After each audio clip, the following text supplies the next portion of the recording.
예, 주식 등 변동 상황 명세서가 되겠습니다. 자, 이 서식은 이제 법인의 과세소득 계산과는 상관이 없지만 과세관청에서 법인의 주식 등에 대한 이동 정보를 파악하고자 하는 차원에서 제출을 강화하고 있습니다. 만약에 제출을 하지 않으면 미제출 가산세 등의 가산세가 있기 때문에 신고 기한 내에 반드시 제출을 하셔야 됩니다. 특히나 주식 등 변동 상황 명세서에 변동사항이 있을 때에는 반드시 제출을 하셔야 되는데요. 이때 변동 상황에 대한 범위를 보면 매매, 증자, 감자, 상속, 증여, 출자 등으로 인한 변동, 지분율 변동과 관련되는 부분입니다. 그러니까 매매만 뭐 해당 사항이 있는 것이 아니라 증자, 감자, 상속, 증여, 출자 모든 게 전부 다 해당 사항이 있다라는 걸 기억하시고 법인세 신고 기간 내에 반드시 제출을 하셔야 됩니다. 다만 389페이지에 보시면 주권상장법인으로서 해당 사업연도 중에 주식의 명의개서 또는 변경을 취급하는 자를 통하여 1회 이상 주주명부를 작성하는 법인의 경우에는 지배주주, 외의 주주 등이 소유하는 주식 등은 작성하지 않아도 됩니다. 그 외의 법인으로서 법인의 소액 주주가 소유한 주식 등에 대해서도 작성하지 않아도 된다라고 보시면 되겠습니다. 자, 조금 이따가 이제 세무사랑 프로를 통해서 실제 작성되는 부분들을 한번 살펴보기로 하고요. 자, 그 다음에 394페이지에 세액계산 및 신고서에 법인세 과표 및 세액신고서입니다.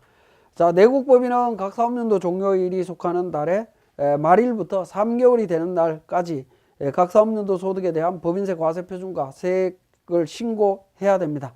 이때 신고하실 때 기업회계 기준에 의해서 작성한 재무상태표, 손익계산서, 이익잉여 처분계산서, 세무조정계산서, 그 다음에 현금 흐름표, 기타 부속 서류를 제출하도록 되어 있습니다.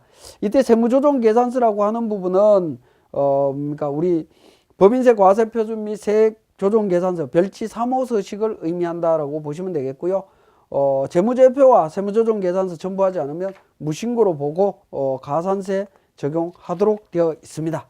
자, 우리 세무사랑 프로를 통해서 주식 상황 변동, 그러니까 주식 이동 상황 명세서 작성 과정을 살펴보도록 하겠습니다. 자, 교재 389페이지에 기초자본금 만주에 5만원 발행해서 5억원 자본금이 있고요. 10월 2일날 유상증자 15,000원에 만주 실세에서 자본금 변경 등기를 완료했습니다. 지분 변동 내용을 보면 백두산 35% 기초 있다가 35%입니다. 대주주 홍길동 65% 있다가 55%로 줄어들었습니다. 김갑돌 0%고 10%입니다. 자, 대주주 홍길동은 3월 1일 날 김갑돌에게 주당 13,000원에 3,000주를 양도했고요. 기초 기말 주식 주당 시가는 2만원으로 가정하고 있습니다. 자, 보시면 신고 부속 서류에 보시면 주식 등 변동 상황 명세서가 있습니다. 자, 주식 등 변동 상황 명세서 작성을 하게 되는데 원래 이제 계속해서 작업을 했던 회사들 같은 경우에는 전년도 데이터나 데이터 2월 기능을 통해 갖고 전년도에 작업했던 내용들을 불러오기를 통해서 연결해서 작성을 하시면 됩니다. 근데 우리 사례는 처음 작성하는 부분이기 때문에 하나하나 보시면, 자, 첫 번째 부분 보시면 자본금 변동 상황입니다. 물음표를 눌러서 자본금 변동에 대한 내용을 등록을 합니다. 기초 주식 5만 주의 발행 액면가액 만원에서 5억 원입니다. 그리고 2016년도 10월 2일 날 증자를 했죠. 만주 추가 증자하면서 액면가액 만원이고 발행 주식가액 15,000원입니다. 그렇게 해서 6억 원 자본금을 확인하실 수가 있고요. 총 발행 주식수 기말 6만 주입니다. 그리고 액면가액 만원에서 6억 원 되는 것을 확인하실 수 있습니다. 그렇게 해서 재계산 통해서 종료해 주시면 되겠습니다.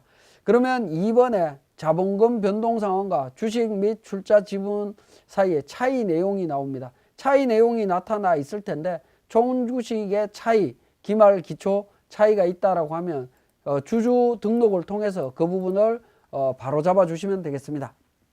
일단 백두산입니다. 자, 백두산 구분은 그러니까 개인이 되겠죠. 개인으로 등록을 해 주시고요. 주민등록번호, 주민등록번호 있는 대로 확인해서 정확하게 등록해 주시면 됩니다. 근데 주민등록번호 등록했는데 이렇게 빨간색으로 나온다라고 하는 거는 이 부분은 오류입니다. 우리 교육이기 때문에 제가 임의의 번호로 등록을 하다 보니까 빨간색으로 되어 있습니다만은 실무상에서는 정확한 주민등록번호 등록하셔야 되고요. 자, 기초주식입니다. 기초주식 35% 가지고 있죠. 5만 주에 35% 17,500주가 되겠습니다.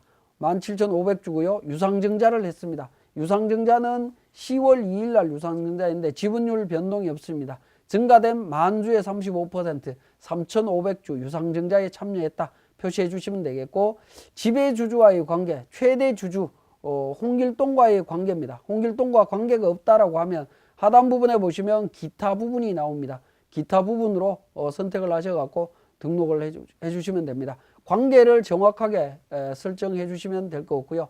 자, 두 번째 홍길동입니다. 성명 입력하시고 개인 선택하시고 등록번호 들어갑니다. 주민등록번호 입력해 주시면 되겠습니다. 자, 그리고 기초 주식수 홍길동 65% 있죠. 65%가 5만 주에 65% 32,500주입니다. 그리고 유상증자 했습니다. 유상증자에 참여하기 이전에 3월 1일 날 3,000주 양도했죠. 양도 주식수가 3,000주입니다. 3,000주. 3,000주 양도를 했고요. 5,500주 55%니까 5,500주 그러니까 유상증자에 참여를 했습니다. 양도 주식수를 3,000주로 하니까 기말 주식수에 차액 부분이 나타나죠. 차액 부분 차액 부분이 빨간색으로 되지 않도록 수정을 해 주셔야 됩니다. 자, 긴갑돌 양수했죠. 기중에 양수했습니다. 3,000주 양수했습니다. 그래서 3,000주 양수로 수정을 해 주니까 주식수 차이가 없어지게 됩니다. 자, 그리고 유상증자 10% 참여를 했습니다. 자, 그리고 두 번째 주식 양도 명세서입니다. 주식 양도 명세서 주식 양도한 수는 3,000주입니다. 3,000주인데 3월 1일 날 양도했고 2012년 5월 2일자에 주식수 3,000주입니다. 그죠? 3,000주에서 양도 주식수와의 차이가 없도록 조정을 해 주시면 되겠습니다.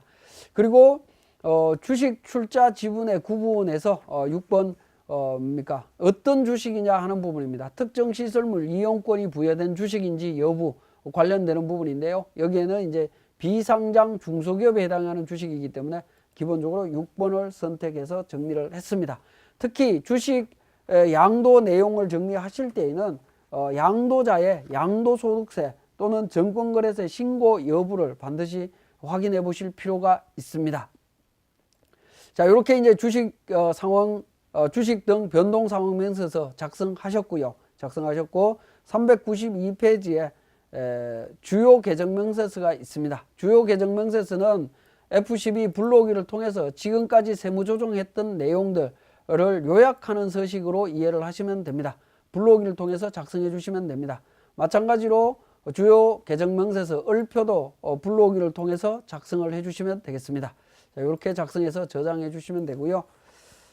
자, 우리 법인세 과표 및 세액 신고서가 있습니다. 법인세 과세표준 및 세액 신고서 모든 세무조정이 다 끝나고 나면 법인세 과세표준 및 세액 신고서를 작성하게 되는데 F12 불러오기를 통해서 작성을 해 주시면 됩니다. 이때 작성해 주실 때 우리 주식 변동과 관련되는 부분 23번 부분이죠. 23번 부분 주식 변동과 관련되는 부분 이미 주식 변동이 있었습니다. 있었을 때 부로 표시를 해 놓게 되면 마감 후 우리가 전자신고할 때 주식 상황 주식 변동 명세서가 제출되지 않습니다. 그런 문제가 발생하기 때문에 반드시 주식 변동이 있는 경우에는 여러 체크를 해 주셔야만이 주식 변동 상황 명세서가 그러니까 전산으로 제출된다라는 거 기억해 주시고요. 그다음에 이제 감가상각비 내용연수 신고서 제출을 하신다라고 하면 여러 체크를 해 주시면 되겠습니다. 자, 그다음에 또 한 가지 또 주의하셔야 되는 부분은 결손금 소급공제 관련되는 부분입니다. 결손금 소급공제 법인세 환급 신청도 여부에 따라서 달라지기 때문에 만약에 환급 신청을 한다라고 하면 결손이 난 회사들 같은 경우에는 여러 체크를 해 주셔야 되겠죠. 근데 우리는 지금 현재 과세 표준이 각 사업연도 소득 금액이 플러스 금액이기 때문에 결손금하고는 상관이 없습니다. 제외해 주시면 되겠고요. 이렇게 해서 이제 F3 마감을 통해서 전자신고 진행하시면 되겠습니다.